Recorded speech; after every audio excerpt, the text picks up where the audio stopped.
podcast. We've got a fun guest for you guys just in time for cocktail hour. Tatiana Chamorro is an award-winning brand architect, entrepreneur, and the chief marketing officer at Beverage company, the innovative parent company behind Toucan Cocktails.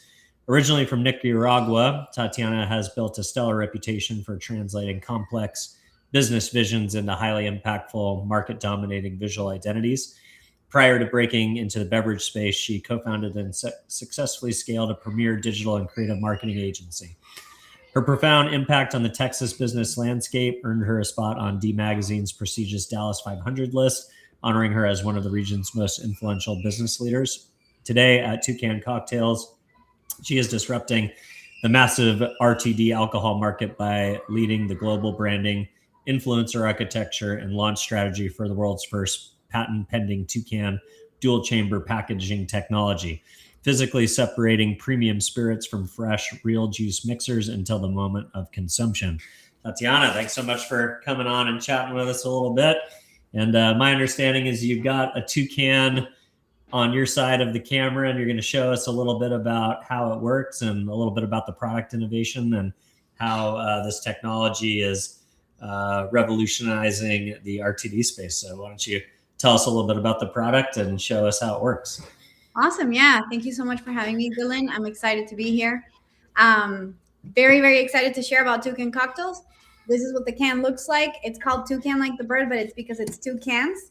So the top can's going to have your alcohol. It's going to be a double shot. In this case, I'm going to be making a Cosmo. So it's going to be a double shot of French wheat vodka.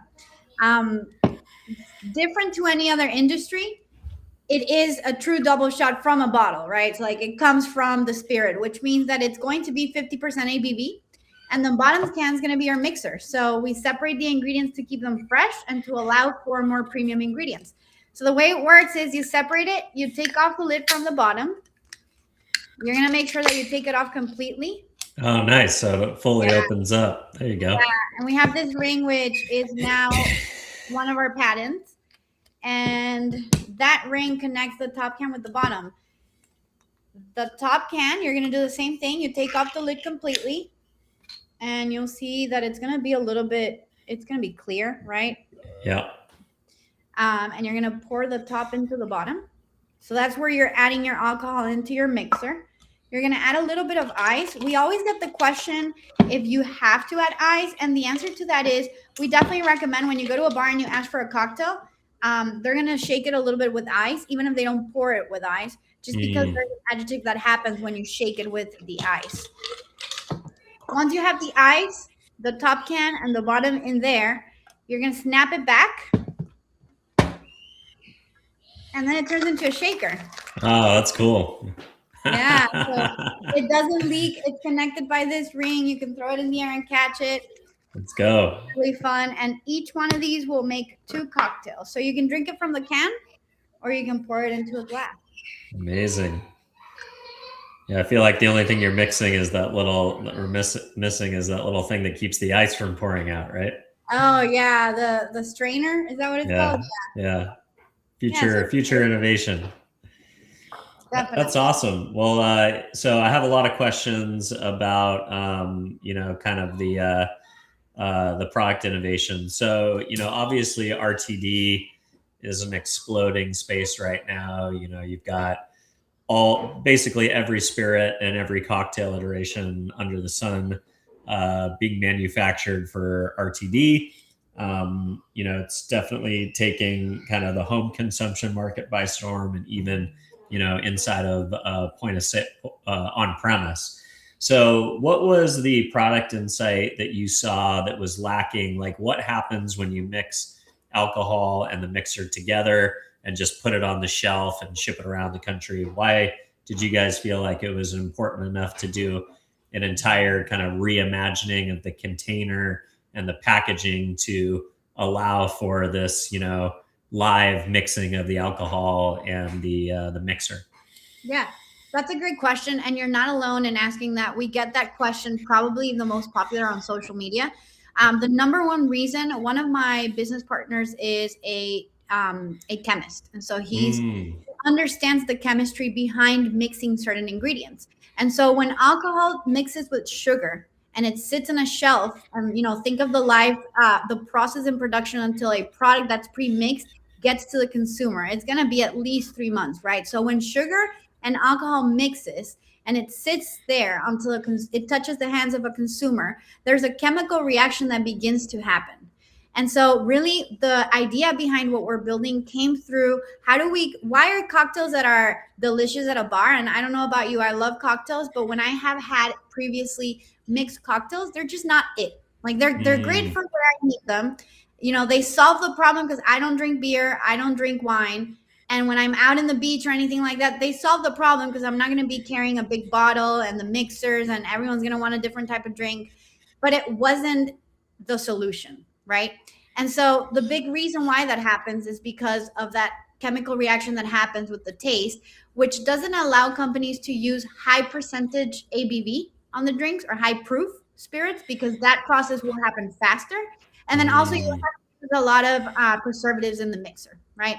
And so at the bottom of everything, it's science. If we separate the ingredients, it allows us to use real strong, real proof spirits for the top can. And then it allows us to use fresher mixers. It allows us to be a little bit more intentional with what we're using for the mixer in the bottom can. Yeah, that's interesting. And what about the innovation around ice versus keeping the product refrigerated? Is that important to the user experience, or is that just kind of how you get the cool down effect? So I wouldn't say that it's as important. It's not an innovation. It's more of, we like to make sure that that's part of the process, because that's part of the process of a bartender when you're in a bar, right? So when you go to a bar and you ask for a drink, adding ice to the drink, even if everything's been refrigerated or if the the glass that it's coming in is already cold, they add ice to the drink to shake it when they're mixing it, because it has an additive and it creates a chemical reaction as well. And so we recommend that to have the full experience of what the flavor profile should be. But it's more so because we're trying to craft real cocktails anywhere you go. And that's part of crafting a cocktail, adding some ice before shaking. Yeah, I love that. And then as far as kind of categorization and distribution, I know there's certain liquor licenses that allow for beer and wine, and then there are certain that allow for spirits to be poured or mixed drinks. And then you also kind of have the new shape of this particular vessel in which you're delivering the drink. Doesn't quite fit in the refrigerated section, but maybe it gets put out on the shelf. So how are you thinking about point of sale, both within like convenience and quick grab commissary, like in a hotel or something like that? Versus, what are you thinking about the first impression or the first time that the consumer meets the product, on shelf space? Yeah, it's a great question, and I'll answer it. And quite honestly, we're a team of 5 founding team members, and all of us bring different experiences. And so one of my business partners comes from the alcohol distribution sales perspective. And one of the main founders who came up with the concept also comes from the alcohol distribution sales. So when we were building this product, that was taken into consideration. When the top can is connected to the bottom can, the size is the same size as a beer. And so it does fit in the cold. Oh, interesting. Okay. So that's like basically that would fit in like where you would normally put like a tall boy or something like that. Yeah. So the size is not a problem in distribution. I think the bigger challenge we had is it looks different. How do we allow consumers to understand the top can is sealed separate from the bottom, and you need to mix it, and there's a reason for it, and the reason is your drink is going to taste better without being too overwhelmingly confusing, or still having to compete within a very limited amount of shelf space because we're a new product. So that has been probably where our head started to turn wheels, because the solution of how do we fix this for distribution was done early on by my business partners, John and Steven. Awesome. All right. So let's get into your background a little bit, and then maybe talk about how you came to this venture. So I gave a little bit of your bio, but can you contextualize it a little bit? I know you were originally from Nicaragua. Where'd you grow up? Where'd you study? And how did you get involved in the marketing and advertising world? Yeah. So I'm, like you said, originally from Nicaragua. I grew up in Nicaragua. I was there up until I was 18. There were a few years where I lived in Spain with my family, but up until I was 18, I left to college in Pennsylvania. I had a year there, and then I finished college in Texas. So I went to East Texas A&M, and I was able to complete my undergrad in visual communications and my master's in marketing. So I think I come from an entrepreneurial family. I'm a fourth generation business owner. We have a legacy business that has been in the family for 100 years, and Wow. yeah, it's great. It's a different perspective on the business world, but it's also interesting because for us, my family's business is a newspaper, and so Mm. it's a little bit different because it's an industry that was very dominant in the 80s and the 90s, all the way out through maybe the start of the 2000s, and then it started declining with digital. And so it's been interesting to see that, obviously from a perspective now looking back versus growing up with it because I was too young, but it's been a part of my environment and my observations and growing up within an entrepreneurial family. So I would say I grew up a little bit different than everyone else in that sense, growing up to board meetings, and my dad would take me to different things like that, which opened up my desire to follow into entrepreneurship. So by the time I graduated with my master's, um, my husband and I decided to stay here. He was given a green card, and so we just said, well, why not? Let's continue investing in real estate. And I launched my business, and that's when things started to really accelerate professionally. That's awesome. So, how long did you stay in the agency world, and what was that like? And then, what kind of led to the opportunity with Toucan and the parent company to kind of go in house, if you will, or be part of the branding leader and the visual identity leader of a new brand in the RTD space? What made you decide to, what was it like running an agency, and then why did you decide to move in house, so to speak? Yeah, it's an interesting transition. I think that there's a great speech from Steve Jobs at a graduation that's about connecting dots. And I think I can clearly see that with my story in a lot of ways. But when I was in college doing my master's, I joined an entrepreneurship club. And one night, I was doing my master's while having a 6-month-old and a 4-year old. And one Wow. Yeah, it was a lot. And one night there was this entrepreneurship opportunity to meet potential investors who were alumni. And I said, well, why not? I am exhausted, but I'm gonna go. And in that event, I met a few people. Well, one of the people that I met, his name is Dennis Harris. And so I connected with him. I connected with everyone that I met that night. I followed up, just saying thank you for the time. I was very intentional about making sure that I would, follow up, keep up with people, and really build a network. Building a network was something I have been doing since the start. And he introduced me to his son-in-law. And so once I graduated, I transitioned into owning my agency. I launched the agency, and I'll tell you a little bit about that for a second there. But before I do, the son-in-law from Dennis is the founder at Toucan. Oh, very cool. So that kind of goes to show that you never know when a relationship, going to networking events, but more importantly, like networking isn't just about going to an event and following up once. It's about how do you, stay in touch and stay top of mind and stay current with that network that you're building. Yeah, how do you build relationships? How do at that time when I met Dennis, he ended up not investing in my startup, which I think was phenomenal because I wasn't ready for an investor. Um, but there were a lot of introductions that were done, and it was really up to me to build those relationships. And I think a lot of young people don't see the opportunities in that moment because sometimes they're just so focused on an end goal in that time and of their life that they don't fully see the future on and the opportunities that can come from just building the relationship. So transitioning back to my agency, I decided to launch an agency. My background is branding. I love creating brands. But I realized early on quickly that it was going to be really hard to sustain a branding agency at scale, and be able to pay salaries without a constant, strategy around sales. And the reality is people will need a brand today, but they won't need one tomorrow. And I will have to be looking for clients every day to sustain that growth, right? So I transitioned into a hybrid model between branding and digital marketing, where I would build packages that were complete on the side of branding. When I say branding, I mean like your logo, your brand manual, how that resonates on your website, and creating websites that actually convert customers that come in, right? so often I started seeing companies that were perhaps like 30-year-old companies that hadn't really transitioned um, past the 2006 design on a website, and they really didn't really understand connecting to Google Analytics and how do you track that and making sure that people are converting. But they were investing in advertising because advertising was much more clear into what it gets you. It gets you leads that convert into clients, right? And so I saw a need and an opportunity there to build that foundation in a way stronger sense, and then transitioning them into paid ads. And I partner with a company in Nicaragua, which is where I am originally from. And we started building.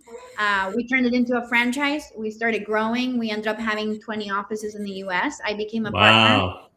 Yeah, it grew really quickly. We ended up having we launched that in 2021. I became a franchisee in 2021, and I became a partner in the franchise store side at around end of 2021. And then by 2023, we had 200 employees. And so it had grown quite quickly, but there were a lot of gaps that I was identifying. And quite honestly, it was the first business that I started to see grow. And it was the first time I was in business at that capacity. And I just didn't resonate fully with the leadership and my business partners. And I decided at that time, my son was going into middle school, that the level of stress it was having on me and my family was not worth me building whatever we were building. And so I Mm, decided that I wanted to sell my equity back, and I did. And once I did, I messaged all of my customers, and one of them was Toucan. And so that's where interesting. the conversation with John continued. And he invited me for lunch, invited me to be a partner, and offered me the position of CMO. And I said yes when the can was not something I had ever seen physically. It was an idea. Wow, that's crazy.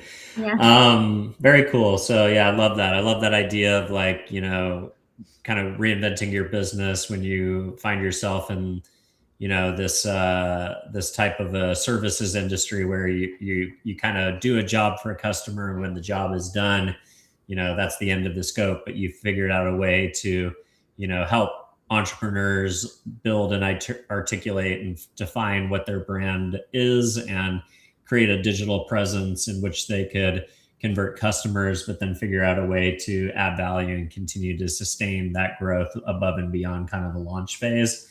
So I think that's super cool, and really kind of articulates well, in the position that you're doing now with Toucan.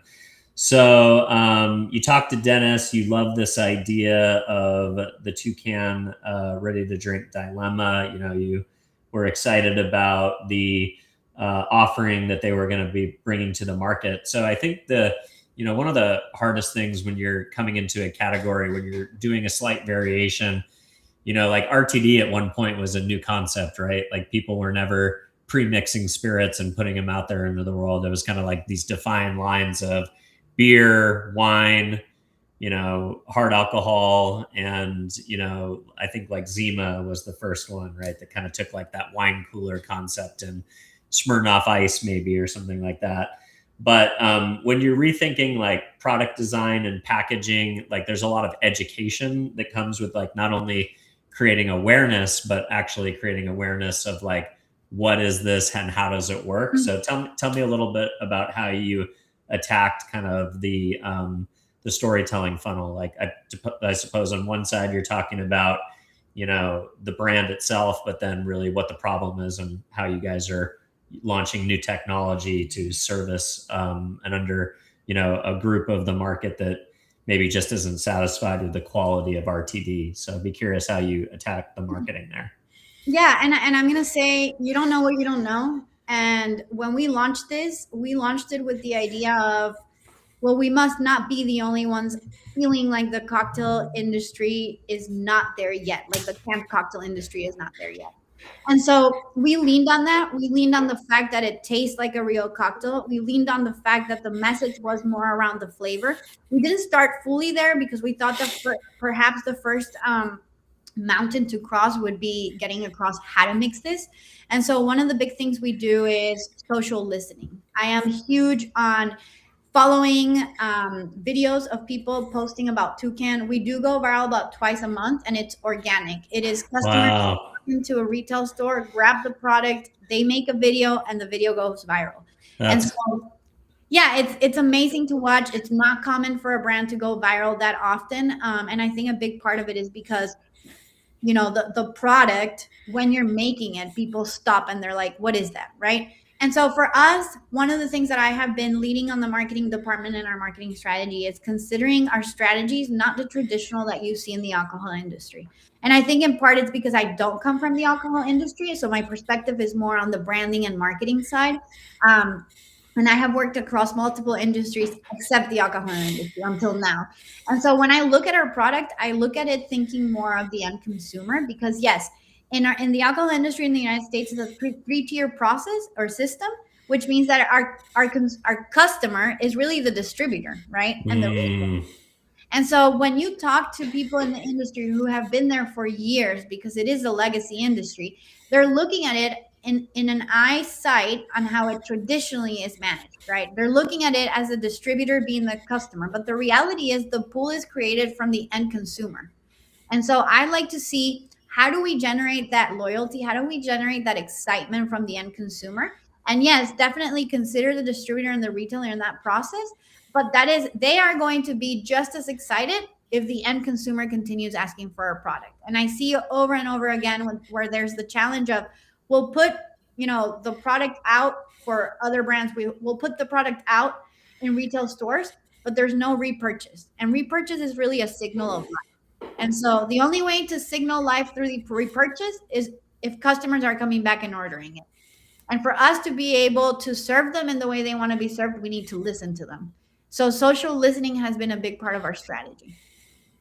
that's cool. And what kind of insights that were you picking up from the social listening from these videos that were going viral every couple times a month? What were some of the insights that you were able to garner from customers that were able to then repackage for conversations with distributors and retailers, and or how did that continue to iterate your marketing strategy?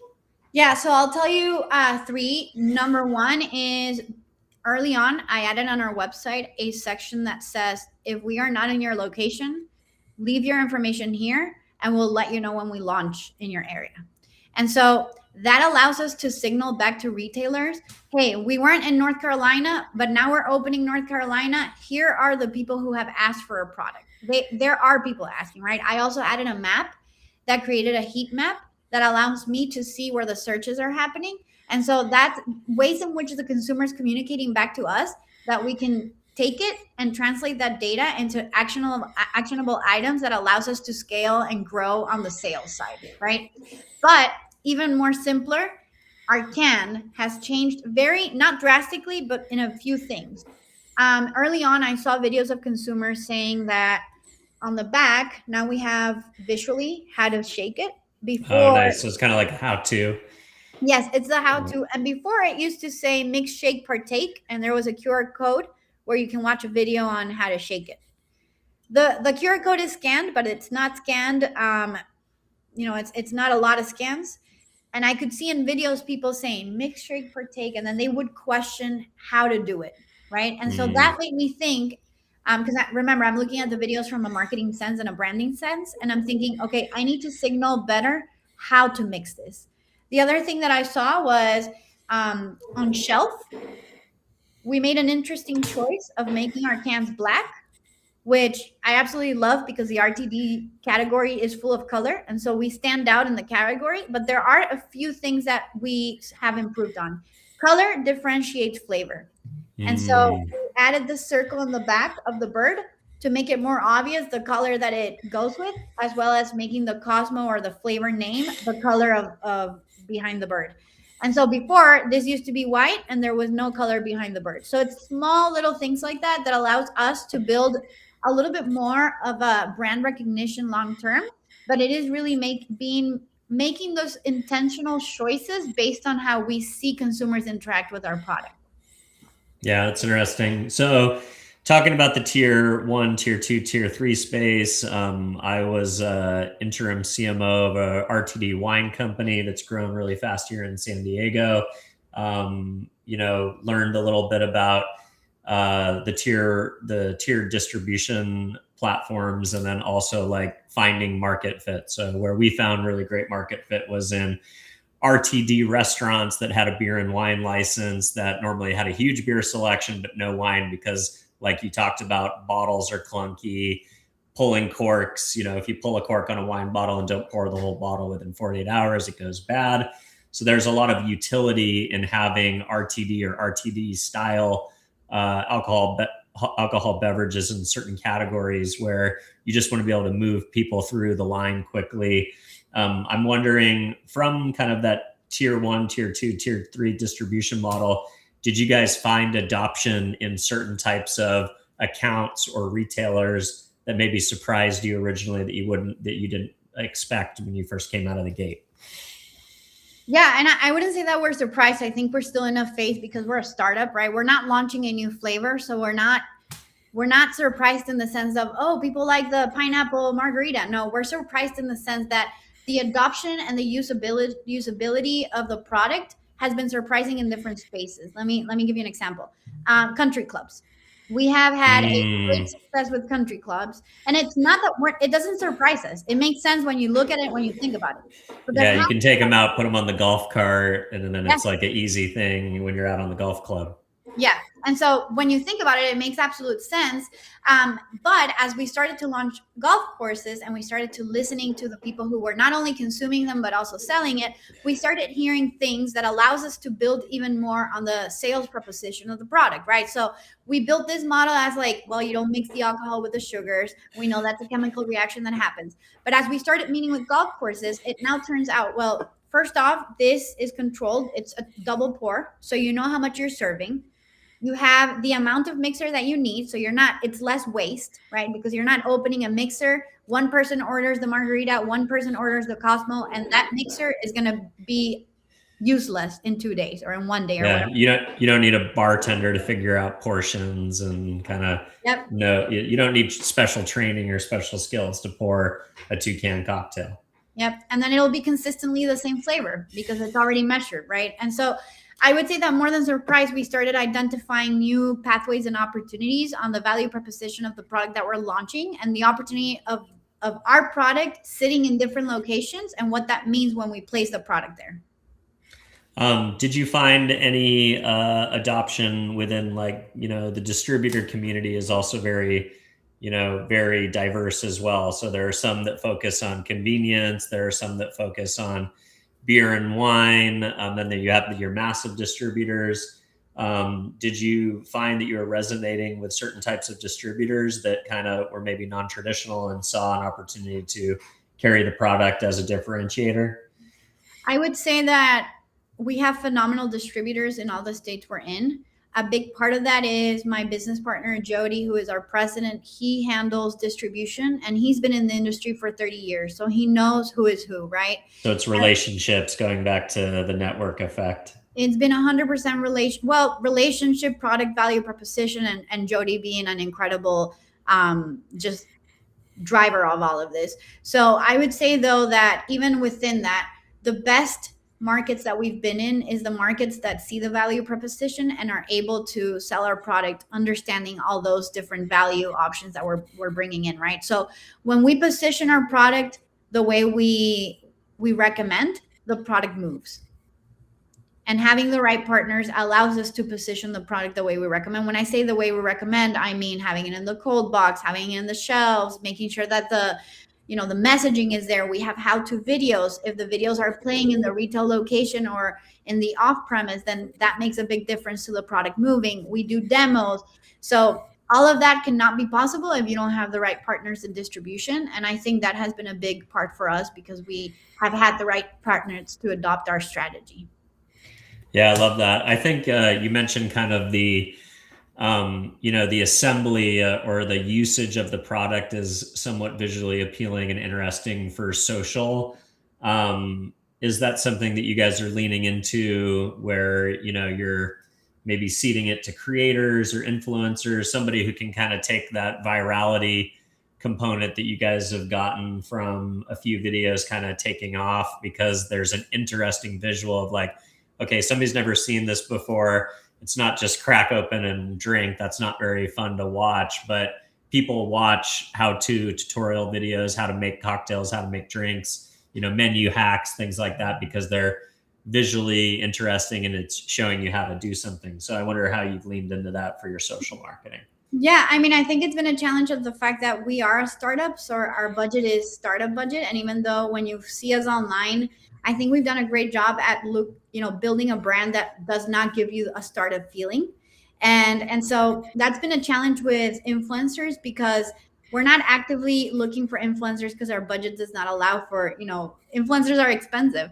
We have been very blessed with influencers finding our product in the market, posting about it, and then tagging us. But it hasn't been an influencer relationship or collaboration strategy that we've launched, just because at the end of the day, that has been phenomenal for our organic growth. But creating KPIs around that is a little bit harder when our budget is limited and we need to have KPIs around every effort we put into the market, right? So I would say that's been more of a blessing into having the product and getting influencers and normal people find the product and post their videos. And when I say viral, because I do get this question a lot, what do you mean by viral? I would say on average, anywhere between 15,000 to 30,000 views, but we've had videos that have more than 1 million views. Wow. And it's phenomenal. But a big part of it is too, like, okay, once that happens, to your point, our team, our marketing team will go in and will reply to almost every comment. And we will reshare when people post us. And that part of it is something I don't traditionally see companies doing because it's a lot of work. But for us, it's important for people to know that we're listening. And we love when people comment like what they liked, what they didn't like. What we do want to lean into is we communicate the value. It's clear. But what I see a challenge in understanding is we're creating the base of your classic cocktail and we want you to personalize it. So if you see an espresso martini, we're creating the base, which means it's going to be more heavy on the coffee. Make sure you add some creamer if you like creamer and then shake it because this is a shaker, right? So without forgetting that it's a shaker, you can personalize any way that you want. That's cool. Yeah, I love the customization aspect. And the other component is, you're using high proof, authentic spirits like 102 proof Kentucky straight bourbon, additive free tequila reposado, paired with real fruit juices and cane sugar. How much are you leaning into like the premium spirits aspect? You're not just using like standard, kind of base ingredients. And then you're also talking about kind of the additive free, natural, fruit juices and cane sugar. How much are you leaning into kind of that, organic feel, for a lack of a better word? It seems like that could be important to certain consumers that just want something that's very like, real food instead of like beverages or preservatives and additives. Well, I believe that is probably our most important value proposition because what's out there in the market doesn't have the ability to compare to what we can offer because it doesn't separate the ingredients. And so leaning towards that is a big part for us. And I think mostly because it also alludes to those who enjoy real cocktails. And we've had this when we do demos. I love doing demos. I do it all the time. You can hear what people are really thinking, and that signals back into the messaging we're putting out there. So one of the things I love doing the most is old fashions to men who come through, because one of the things they say is, well, first off, we like to joke that old fashioned drinkers are the pickiest because they always like it the way they make it. But one of the things I like to do is to ask them to taste the top alcohol on the old fashioned, which is going to be a Kentucky straight bourbon, before I pour it into the mixer. And that way they can really try, especially if you like bourbon, you can really taste the quality, the freshness, the softness, really the smoothness of the bourbon. And the same thing for everything else. Maybe not so much the vodka because it's going to, taste like nothing. It's vodka. But definitely leaning to that is going to be important to us. And you will see the difference when you mix it because there's a big difference between having, a 5% ABV drink that's pre-mixed versus a cocktail at a bar that was just mixed with a top shelf alcohol. Yeah, it's interesting. This idea of the Toucan delivery system, it kind of lends itself very authentically to partnership. So even though you guys are using your own base spirits, you could easily envision a world where the top can is premium alcohol from a potential partner, you guys manufacture the mixer, and then you can lend off partnership opportunities with other spirits manufacturers and makers, and potentially maybe leverage some of their distribution and maybe bigger marketing budgets. Have you thought about the idea that your delivery mechanism lends itself very easily to making, the top ingredient, the alcohol ingredient, a partnership opportunity? Yeah, absolutely. And I would say to that, our idea right now is to launch the brand Toucan Cocktails. Our operating company is Shaken Beverage. I think you will start, and we hope to see applications of our patent in the future with different brands. And perhaps it won't be a collaboration with us because we're building a pathway, a specific pathway. But we do think that's going to happen once, we exit and we transitioned into a different phase of business. For now, our purpose is to build a value proposition through our brand Toucan Cocktails, and hopefully we'll see more applications of our technology being used, not only in alcohol, also in other industries. Imagine coffee and creamer, or maybe Mm. and water, or I've even thought about beer and peanuts, right? Because the top can will have a 360 opening. You can be eating peanuts while drinking some beer. So there's definitely a lot of applications across different multiple categories that gets us really excited. You mentioned kind of adoption in some early accounts like country clubs and golf courses. Has that also kind of steered how you're thinking about marketing? Are you thinking about you know sponsoring charity golf tournaments, or there's a lot of celebrities that have their own charity golf tournaments, and a great way to partner with celebrities and influencers is working with them on something that they're passionate about, maybe something like golf, and a charity that might be important to them. Are you kind of taking those early signals that this product is kind of chalk made for the golf course as an opportunity to lean into that vertical and some of the associations and opportunities for charitable partnerships and or lifestyle partnerships or athlete partnerships? Giving back for us has always been a big part of what us as the core founding team really believe in. So anytime there's an opportunity to take that into consideration, we will. We've already partnered with a few tournaments, specifically here in Dallas, where we're headquartered. I think there's opportunities to evolve that into more of a partnership with influencer. I hadn't thought of it that way, but I do like that idea. But I do think that even further than that, I guess again, not surprisingly, our product has resonated very well in the country clubs and the golf courses, but also in pools, in hotels, and Mm. also in stadiums. Imagine going to a concert or a talk show or a comedy show. These are places where the problem that we are fixing has to be fixed in as well. So it's not just in the country clubs or the golf courses. It's an opportunity to really ideate and grow in a place where consumers are asking for more and better. Yeah, I love that. Um, one of the things that we've also seen in social is this idea of like a visual asset. You guys have this fresh foam experience when a user actually shakes a toucan cocktail glass with ice. It creates this rich, natural foamy head, especially on the margarita and espresso martini. How does that digital extension of kind of that user experience? We talked a little bit in just kind of the mechanics of it, but it also looks a lot different than something you would expect from the RTD space, from like a visual texture, over like creating more highly polished studio commercials. Is that something that you guys are kind of leaning into? Is this I'm trying to think of like an example, like the Guinness head on a Guinness beer when you pour it is kind of a known thing that consumers look for inside of bars and places like that. Is that something that you guys are leaning into at all?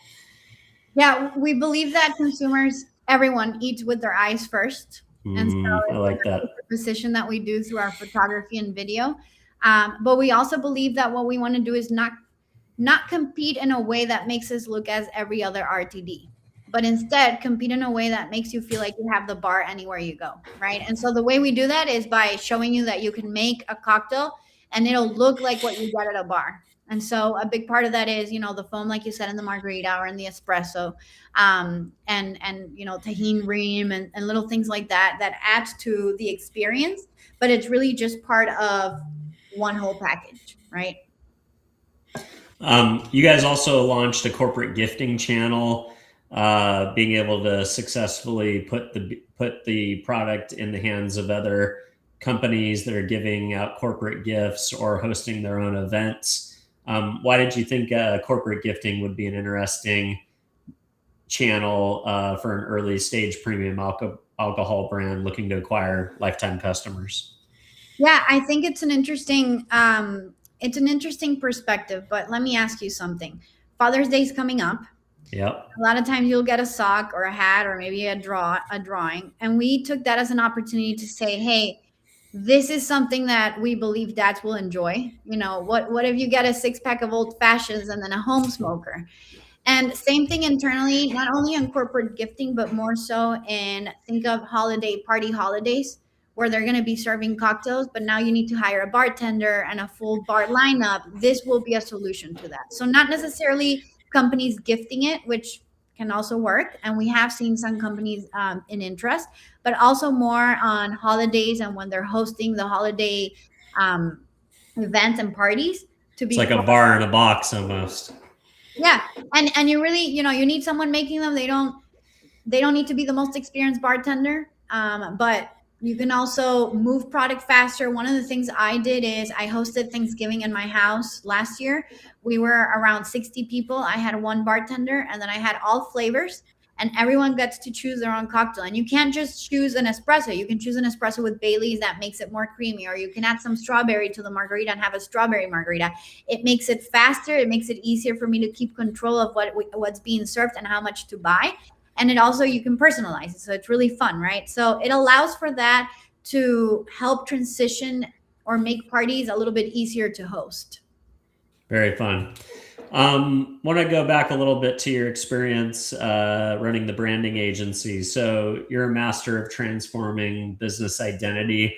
What's the number one red flag that tells you that it's time to throw out your current packaging and commit to a brand overhaul? That's a great question, because there's a lot of times where brands have been built for years and they're recognized in the field. And I would say that there's no linear answer to your question. I will say though that if you haven't been in business for too long, and I say less than 10 years, um, maybe it's not so much about redesigning your brand, but making sure there's a cohesive brand alignment, style, brand manual is what I like to call it, that allows for that consistency across anyone who's touching your brand. I'll give you an example. I had one of my best clients. They were with me for about 4 years. They had a legacy brand that had been in the family business for about 30 years. And they came to me because they wanted to clean up the logo. They didn't want to shift it because everyone recognized it. They now had like 5 locations. It was a recognizable brand, but they wanted to create an identity, a system that anyone in the company can touch the brand and understand how to replicate that same resonance, right? Because the challenge there is when you start, you'll have a lot of hands making the brand, but there's really no guidance. So the brand will show up in different ways at different times because different people are touching it. So I would say more than redesigning or giving it a fresh start, it's more about creating a consistent system that shows up no matter who's touching it or creating. I love it. The as we kind of move into the future of automation and robots and checking into hotels without going to reservation people, the world is moving to this more frictionless user experience.